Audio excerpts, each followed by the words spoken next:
नमस्कार विद्यार्थी मित्रांनो. आजच्या या व्हिडिओ लेक्चरमध्ये आपण महसूल व वन विभागातील भूमी अभिलेख विभागाचा जो सुधारित आकृतीबंध आज शासनाने प्रसिद्ध केलेला आहे. आजच्या 11 मार्च 2026च्या निर्णयानुसार या ठिकाणी हा सुधारित आकृतीबंध मंजूर करण्यात आलेला आहे आणि त्याच्यानुसार नवीन पदभरती कशी होईल याच्याबद्दल आपण चर्चा करणार आहोत. याच्या अगोदरच्या व्हिडिओ लेक्चरमध्ये सुद्धा आपण भूमी अभिलेख विभागाच्या रिक्त पदांच्या बद्दल चर्चा केलेली आहे. यामध्ये या शासन निर्णयावरून एक महत्त्वाची गोष्ट आपल्या लक्षात येते की भूमी अभिलेख विभागाची जी सद्यस्थितीमध्ये जी नियमित पदं आहेत ही जर पदं आपण या ठिकाणी पाहिली तर यामध्ये आपल्याला हे लक्षात येतं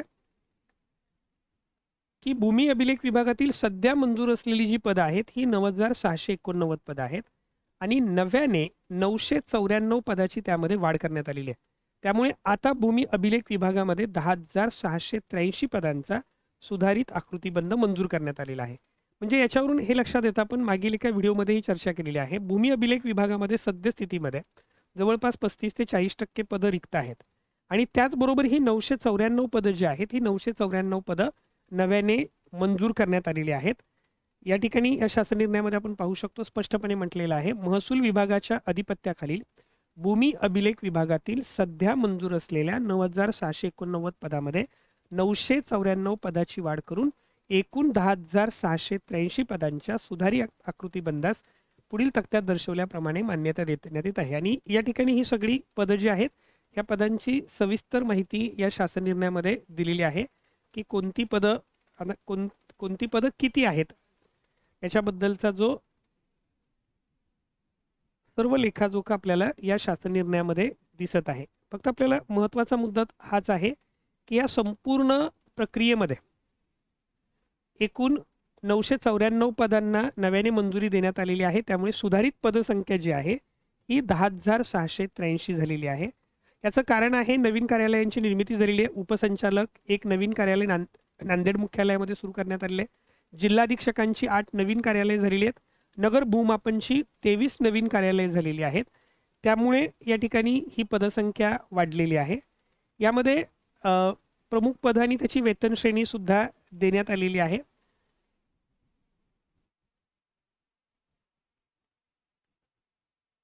तर या ठिकाणी आपण पाहू शकतो की बाह्य यंत्रणेद्वारे सुद्धा काही पदं रिक्त दाखवण्यात आलेली आहेत. त्यामध्ये विधी अधिकाऱ्याची 8 पदं असतील, वाहनचालक 66 पदं असतील, लघुलेखक 12 पदं असतील आणि शिपाई 959 पद आहेत.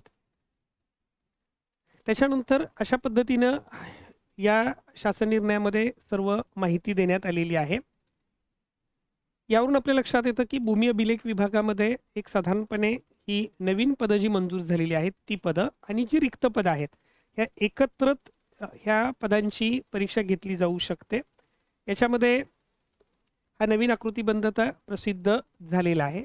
तर विद्यार्थी मित्रांसाठी ही एक महत्त्वाची बातमी आहे की यानुसार आपल्याला आता रिक्त पदं जे आहेत किंवा रिक्त पदांचा जो अहवाल आहे, बिंदू नामावली आहे, ह्या ज्या काही प्रक्रिया महत्त्वाच्या असतात, जो प्राथमिक टप्पा आहे की आकृतीबंध मंजूर करणं, हा आकृतीबंध मंजूर झालेला असल्यामुळे आता लवकरच आपल्याला या भूमी अभिलेख विभागातील एकूण रिक्त पदांची संख्या समजेल आणि त्याच्यानंतर ही जी भरती प्रक्रिया आहे ही भरती प्रक्रिया सुरू होईल. साधारणपणे आपण असं समजू शकतो की येणाऱ्या 3-4 महिन्यामध्ये ही भरती प्रक्रिया सुरू होण्यास काही हरकत नाही. स्पर्धा परीक्षेची तयारी करणाऱ्या सर्व विद्यार्थी मित्रांना ओमकार अकॅडमीच्या वतीने त्यांच्या पुढील वाटचालीसाठी खूप खूप शुभेच्छा. धन्यवाद.